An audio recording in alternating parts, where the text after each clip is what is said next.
Doctor Jinto John, ഇപ്പോൾ നമ്മൾ ഈ വനിതാ CPO ഉദ്യോഗാർത്ഥികളുടെ സമരം നോക്കിയാൽ അതിൽ എന്തുകൊണ്ടാണ് ഇതിൽ ആകപ്പാടെ ഒരു അശാസ്ത്രീയത ഫീൽ ചെയ്യുന്നുണ്ടോ? ഇപ്പോൾ ഈ മുൻപും ഇത് ആവർത്തിച്ചുകൊണ്ടേ ഇരിക്കുകയാണ്.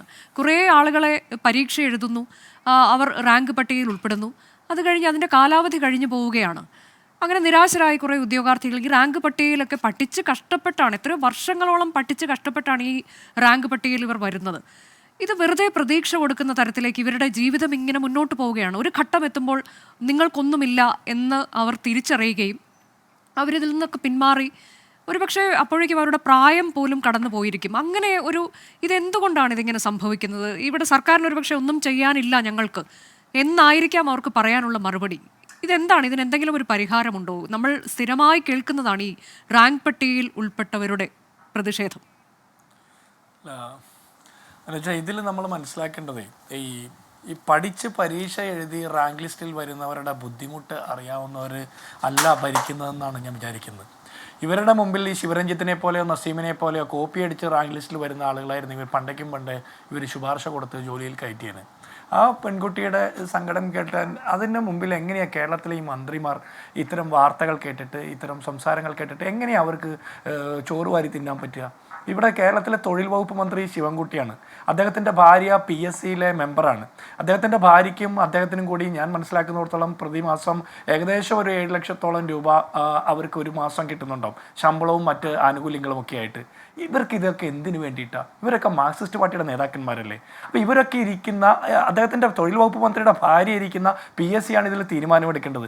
ഈ കുട്ടികൾ നിരവധി വർഷം പഠിക്കുന്നു, ഉറക്കമൊളിച്ച് പഠിച്ച് പരീക്ഷ എഴുതി ജയിച്ച് അതിനുശേഷം ഫിസിക്കൽ ടെസ്റ്റും പാസ്സായി റാങ്ക് ലിസ്റ്റിൽ വന്നതിന് ശേഷം നിയമനമില്ല എന്ന് പറയാൻ വേണ്ടിയിട്ടാണെങ്കിൽ ഈ പരീക്ഷ നടത്തണോ? PSC ഇങ്ങനെ ഇത്തരം എക്സാമുകൾ നടത്തേണ്ട ആവശ്യമില്ലല്ലോ. ഇവിടെ കേരളത്തിലെ ചെറുപ്പക്കാർക്ക് ഞങ്ങൾ തൊഴിൽ കൊടുക്കാൻ ഉദ്ദേശിക്കുന്നില്ല. ഞാൻ ഡോക്ടർ ജിൻഡോ, ഇതിപ്പോൾ ഏതെങ്കിലും ഒരു സർക്കാരിലേക്ക് മാത്രം ചുരുങ്ങിക്കൊണ്ടുള്ളൊരു മറുപടിയല്ല ഞാൻ ചോദിക്കുന്നത്. ഇപ്പോൾ കുറേ കാലങ്ങളായി നമ്മൾ കേൾക്കുന്നതാണ് ഈ റാങ്ക് പട്ടികയുടെ കാലാവധി കഴിഞ്ഞു, അതോടെ അവസരം നഷ്ടമായി പോകുന്ന യുവാക്കൾ, യുവതികൾ, അങ്ങനെയുള്ള യുവതയെക്കുറിച്ചുള്ള ചോദ്യമാണ്. അതെന്തുകൊണ്ട് അങ്ങനെ സംഭവിക്കുന്നു? ഇപ്പോൾ ഈ വിഷയത്തിൽ തന്നെ ഇതിനു മുൻപ് മുഖ്യമന്ത്രി ഉറപ്പ് കൊടുത്തതാണ്, ആവശ്യമായ ആളുകൾ എത്രയോ, അതായത് നമുക്ക് എത്രത്തോളം വേക്കൻസി ഉണ്ടോ അതനുസരിച്ചുള്ള റാങ്ക് പട്ടിക അതായിരിക്കും പ്രസിദ്ധീകരിക്കാൻ പോവുക എന്ന് നിയമസഭയിൽ മുഖ്യമന്ത്രി ഉറപ്പ് കൊടുത്തു. അത് വളരെ നല്ല കാര്യം എന്ന് പറഞ്ഞുകൊണ്ട് സ്വാഗതം ചെയ്ത ആളുകളാണ് നമുക്ക് ചുറ്റുമൊക്കെ ഉള്ളത്, പ്രത്യേകിച്ച് ഇങ്ങനെ പരീക്ഷ എഴുതുന്ന ആളുകളൊക്കെ. എന്നിട്ടും ഇതെന്തുകൊണ്ട് ഇങ്ങനെ സംഭവിക്കുന്നു? അല്ല, ഞാൻ അത് തന്നെയാണ് ഞാൻ പറയുന്നത്. കേരളത്തിലെ മുഖ്യമന്ത്രി നിയമസഭയ്ക്കകത്ത് പറയുന്ന വാക്കിനൊന്നും വിലയില്ലെന്നേ. നിയമസഭയെ പോലും തെറ്റിദ്ധരിപ്പിക്കുന്ന മന്ത്രിമാരാണ് കേരളത്തിലുള്ളത്.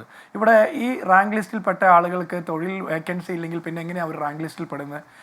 ഈ റാങ്ക് ലിസ്റ്റിൽ വരുന്ന മുഴുവൻ ആളുകളെ അപ്പോയിൻറ്റ് ചെയ്യാൻ പറ്റുമോ എന്ന് ചോദിച്ചാൽ പ്രാക്ടിക്കലി ഒരു സർക്കാരിന് ചിലപ്പോൾ പറ്റിയെന്ന് വരില്ല. പക്ഷേ 10-200 പേരെ എടുത്തിട്ട് ബാക്കി 10, 800, 900 പേര് നിങ്ങൾ വീട്ടിൽ പൊക്കോളാൻ പറഞ്ഞാൽ എന്ത് മര്യാദയാണ്? കുറച്ച് കാലങ്ങൾക്ക് മുമ്പല്ലേ 64 ദിവസത്തെ തുടർച്ചയായിട്ടുള്ള സമരങ്ങൾക്ക് ശേഷം CPO റാങ്ക് ലിസ്റ്റിൽപ്പെട്ട ചെറുപ്പക്കാർ കണ്ണീരുമായിട്ട് വീട്ടിലേക്ക് തിരിച്ചു പോയത്? അന്ന് എന്താ പറഞ്ഞാൽ ആ ഇലക്ഷന് ജയിക്കാൻ വേണ്ടിയിട്ട് നിങ്ങളുടെ പ്രശ്നങ്ങളൊക്കെ പരിഹരിക്കാം, അപ്പോയിൻമെൻറ്റ് ഓർഡർ തരുമെന്നൊക്കെ പറഞ്ഞാൽ അവരെ പറഞ്ഞു വിട്ടത്. ഇലക്ഷൻ ജയിച്ചപ്പോൾ അവരെ തിരിഞ്ഞു നോക്കിയോ? അവർക്ക് ആർക്കെങ്കിലും അപ്പോയിൻമെൻറ്റ് കൊടുത്തോ? ഇതിപ്പോൾ ഈ പെൺകുട്ടികൾ അവരെ രക്തം കൊണ്ട് പ്രതിഷേധം എഴുതുക, രക്തം കൊണ്ട് പോസ്റ്റർ എഴുതുക, ഇതൊന്നും കേരളത്തിലെ മന്ത്രിമാർ കാണുന്നില്ല. ഞാൻ മനസ്സിലാക്കുന്നത് അനുഭാവപൂർവ്വമായിട്ടൊന്ന് സംസാരിക്കാനുള്ള മര്യാദ ബോധം പോലും ഇല്ലാത്ത ആളുകളെ കേരളം ഭരിക്കുന്നത്. ഇവിടെ ഒരു പ്രശ്നം കൂടിയുണ്ട്. KM എബ്രഹാം അദ്ദേഹം അനധികൃതമായിട്ട് സ്വത്ത് സമ്പാദിച്ചതുമായി ബന്ധപ്പെട്ട് CBI അന്വേഷണത്തിന് ഹൈക്കോടതി ശുപാർശ ചെയ്തിട്ടും അദ്ദേഹത്തെ കിഫ്ബിയുടെ ആളായിട്ട് ഇപ്പോഴും കേരളത്തിലെ ഗവൺമെന്റ് ചുമക്കുകയല്ലേ?